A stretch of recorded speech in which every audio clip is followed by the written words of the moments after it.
alamin wassalatu ya musallin wa ala alihi wa sahbihi ajma'in amma ba'du. Qala al-musannifu rahimahullahu ta'ala fa nabi wa bil fitaraini amin. Fa illam tubashirha wajaba raf'u wa wajaba tikrarullah. Nantinya kalau tidak bertemu langsung ya, andai kan tidak bertemu langsung antara la dengan isimnya itu, hukumnya wajib dibaca rofa dan wajib mengulangi la. Contohnya la dari rojulun walam ro'atun. La nafiyah lil jinsi di sini nilainya adalah mulghoh ya. Nilainya adalah mulghoh tidak beramal. Jadi tidak beramal sebagaimana inna tapi amalnya hilang. Wafid dari pada kata fidari ya wafid dari jadi la fidari rojul walam muratun fidarinya itu adalah jar majur yang bermuta'alaq dengan lafadz yang mahdhuf yakni khobar muqaddam. Untuk rojulnya mubtada muakhir imro'ahnya adalah ma'tuf pada kata rojul. Fa in takarrarat kalau lanya nanti diulang jaza ikmaluha wa ilghauha maka boleh beramal dan boleh mulghah ya. Jadi ketika nanti ternyata lanya masuk pada isim nakiroh dan bertemu langsung namun lanya diulang jaza ikmaluha amala inna. Nanti boleh beramal sebagaimana amalnya inna. Apa amalnya inna? Tangsibul isma wa tarfaul khobar. Boleh beramal sebagaimana inna wa ilghauha boleh juga dia tidak beramal fayakunu ma ba'daha mubtada'an wa khobaron sehingga lafaz setelahnya akan dianggap sah menjadi mubtada ataupun menjadi khobar. Jadi tinggal dilihat kalau dia beramal sebagaimana inna berarti isimnya inna. Ya, berarti nanti isimnya akan terbaca nasab gitu ya sebagaimana sebagaimana kasusnya inna. Jadi isimnya itu terbaca nasab sebagai isimnya la. Ya tergantung nanti kalau mufrad kan berarti dia mabni kan begitu. Khobarnya la, lanya beramal. Atau kalau andekan lanya mulghoh nanti ya jumlah setelahnya tetap formatnya mubtada khobar. Fa in syi'ta qulta la rajula fidali wala mro'ah. Kalau mau kata rojul dan imro'ahnya dibaca fathah berdasarkan amalnya la dan masing-masing dijadikan isim dari la ya. Kalau mau wa in syi'ta qulta la rajulun fidali wala mro'atun. Rojul dan imro'ahnya dibaca rofa mengacu lanya mulghoh dan lafaz setelahnya dijadikan mubtada. Dalam dua contoh ini banyak sekali praktek-praktek konsepnya yang disebutkan dalam kitab Mutawalat. Wallahu subhanahu wa ta'ala alam. Sampai sini dulu ada yang mau ditanyakan atau tidak?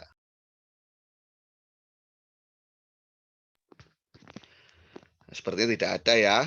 Nah, saya lanjutkan membahas tentang munada.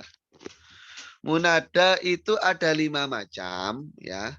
Pertama mufrad alam, kemudian nakiroh maksudah, nakiroh gau maksudah, mudhof dan syibeh mudhof.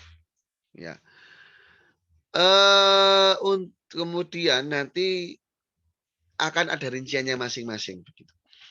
Jadi munada isim yang dipanggil gitu. Nah, ini ada 5 ya mufrad alam. Jadi dia mufrad tapi berbentuk alam, identitas perorangan. Kemudian ada nakiroh maksudah, dia nakiroh tapi spesifik nilainya ya dikehendaki kepada salah seorang begitu meskipun nakiroh tapi dikhususkan pada salah seorang. Nakiroh gairu maksudah, nakiroh dan memang tidak dispesifikan. Mudhof dan syibeh mudhof.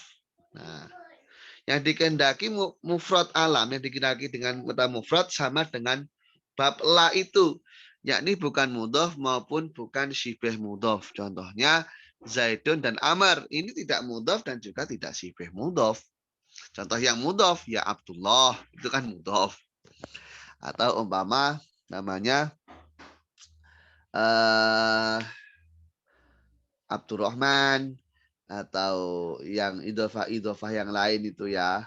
Umpama Habibur Rahman. Nakirah maksudah, contohnya rojul dan imro'atun. Idza urida bihima muayyan, ketika ditentukan perorangannya. Nakirah ghair maksudah ya lafaz rojul dan imro'at juga bisa. Namun di sana ketika dikehendaki salah seorang laki-laki dengan tanpa ditentukan. Sebagaimana ucapan dari orang yang mohon maaf tunanetra. Mama dia berkata, ya rojulan khud biyadi. Tolong wahai laki-laki genggamlah tanganku ketika akan menyeberang. Ya, atau ya mohon maaf orang tunanetra itu saat akan menyeberang jalan apa namanya? Dia berkata, mas, tolong dong ini seberangkan saya. Semacam itu ya. Tolong seberangkan saya. Ya karena bisa jadi di sana memang nggak ada laki-laki malahan ya. Cuman kan ya karena dia tidak bisa menspesifikkan nilai orang yang ada di sekitarnya gitu. Makanya dia bilang mas tolong seberangkan saya. Mungkin dia mendengar suara seorang laki-laki, akhirnya dia berkata demikian. Ya, padahal bisa jadi nggak ada suara laki-laki ya. Itu hanya suara pembawa berita kayak gitu. Ya nggak apa-apa. Itu tidak spesifik. Kalau mudhof sebagaimana contoh lafadz gulamu zaidin ya.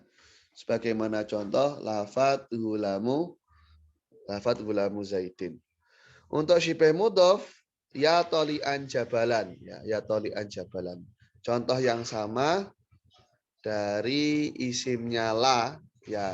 Maksudnya ya memang syibeh mudhof untuk bab munada dan bab la an-nafiyah lil jinsi itu sama konsepnya.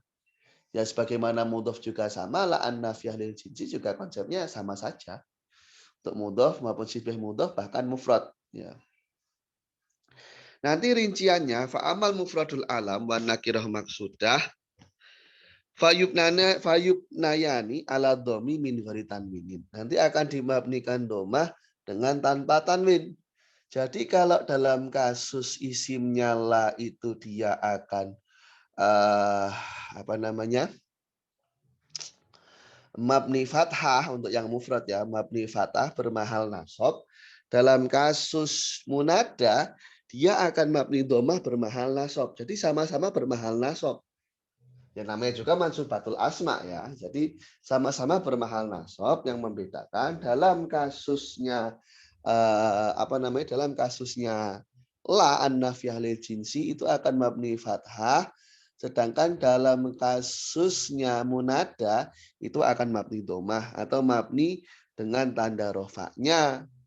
Nah, kalau yang apa namanya? La an-nafiyah lil jinsi itu mabni dengan tanda nasabnya, munada yang mufrad mabni dengan tanda rofaknya. Contohnya ya zaidu dan ya rojulu. Ya di sini harfun nida. Ya otomatis kalau harf kan nggak punya i'rab ya. Ya harfun nida, zaidnya munada mabni domah mahal nasab. Nah, begitu juga dengan lafadz ya rojulu. Karena itu kasus dari nakiroh maksudah. Wal musanna yubna al alif. Sebagaimana yang saya singgung tadi, nanti mabninya menggunakan tanda rofaknya. Nah, berhubung musanna saat rofak menggunakan alif, maka saat dia menjadi munada, mabninya pun menggunakan alif. Wal jam'ul mudzakkari salimu yubna alal wawi. Nanti jam mudzakkar salim mabninya dengan menggunakan wawu. Contoh ya zaidani dan ya zaiduna. Walhasilu anakulan yubna ala ma yurfa'u bihi. Masing-masingnya akan dimabnikan dengan tanda rofaknya. Sebagaimana saya singgung sebelumnya. Itu untuk kasus mufrad alam dan nakiroh maksudah. Wasalasa al-baqiyah mansubatun la ghairu.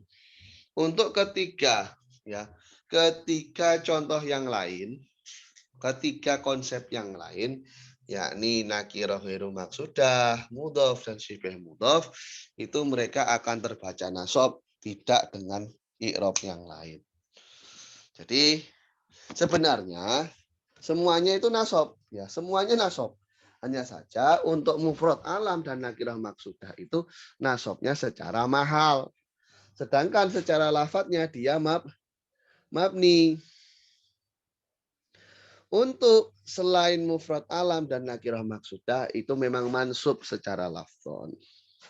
Contoh ya rojulan khud biyadi. Ya. Ya gulama zaidin. Ini contoh mudhaf. Ya rojulan khud biyadi contoh nakirah ghairu maksudah. Ya toli'an jabalan contoh dari syibih mudhaf. Setiap dari munada dari ketiga hal ini akan terbaca nasab dengan fathah yang zahir. Ya, Zaid adalah mudhof ilaih untuk kata gulam. Ya. Dan jabalan adalah maf'ul untuk kata tolik. Wallahu subhanahu wa ta'ala. Dari sini ada yang mau ditanyakan atau tidak? Ya.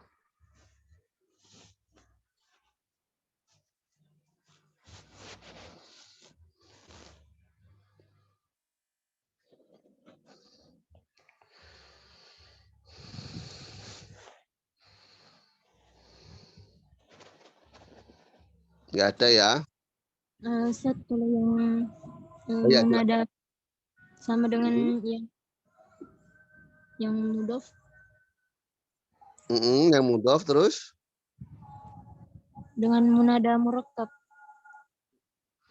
Munada murakkab. Ya, Ustaz.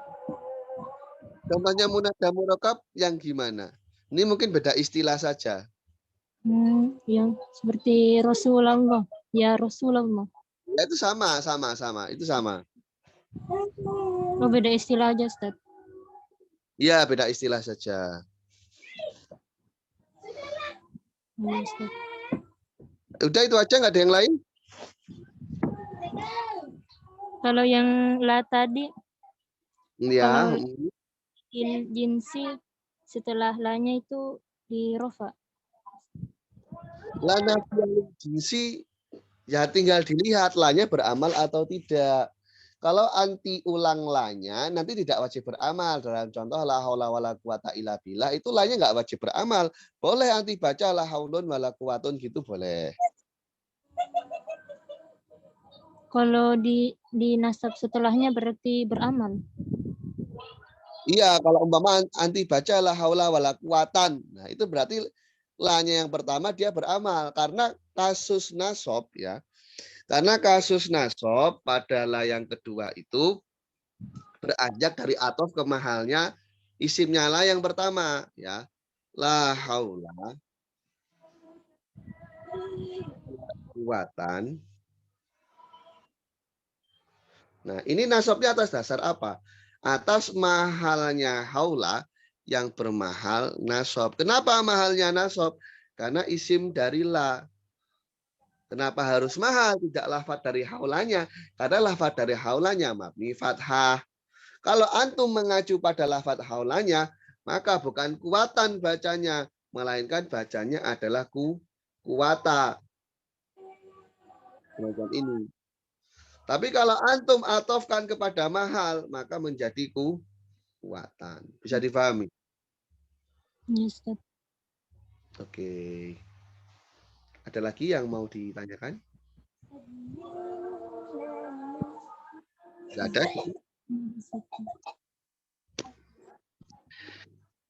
Kalau nggak ada, saya lanjutkan. Ini yang lain kemana ya ngomong-ngomong? Iya. Kalau teman saya terima lagi kerja tugas. Oh, kiriman lagi kerja tugas. Ya. Tugas kuliah. Iya, Ustaz. Oh.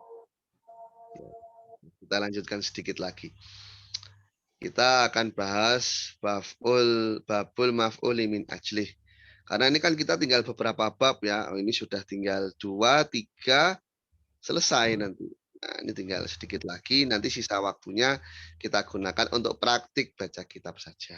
Ya, untuk efisiensi waktunya. Karena kan kita ada sisa berapa? Sekitar sekarang ini pertemuan ke-16 atau ke-17. Pertemuan ke-17 kan. Terus lah ya, nanti masih sisa 3 pertemuan nanti kita bahas bab setelahnya. Kalau Anda kan masih memungkinkan kita praktikkan untuk membaca kitabnya. Babul maf'ul ma'ah, kita bahas bab maf'ul ma'ah. Maf'ul li ajlih belum ya? Maf'ul min ajlih. yakni isim yang dibaca nasab yang disebutkan bayanan li sababi wuqu'il fi'li. Digunakan untuk menjelaskan sebab terjadinya pekerjaan. Contohnya koma zaidun ijlalan li amrin. Zaid telah berdiri untuk memuliakan amr. Koma zaidun fi'il fa'il ijlal dibaca nasab sebagai maf'ul li ajli. Karena menjelaskan alasan dari dasar terjadinya pekerjaan berdiri. Contohnya kosotu kaptigo ma'rufik. Saya menginginkanmu ya karena mengharapkan kebaikanmu.